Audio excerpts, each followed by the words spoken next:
I think the main thing that gave me trouble last month, the main thing was in debugging and in not, I guess, each step of the way validating my code. I finished writing 10 functions in 45 minutes and then spent the next 3 hours trying to figure out what's wrong with that first 45 minutes when I realized if I had just gone through the process after each function, validate, make sure that my semicolons where it belongs, make sure that my functions close and open properly,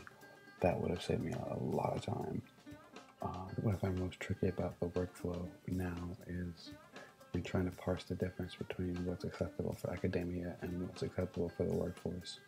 and trying to understand that difference. There are a lot of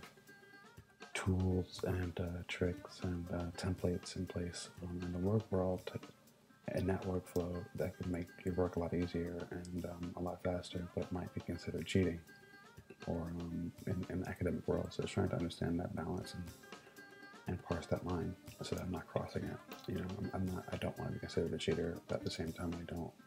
necessarily want to have to do more work for the sake of doing more work. Ultimately, I like to concentrate more on the app than on the process, but I understand that I need to learn a process, and that's important to me. Some of the practice that I use is, Code Academy is a big thing for me. It helps me a lot in trying to internalize some of the things that were difficult for me. So if I have a problem in jQuery, if I have a problem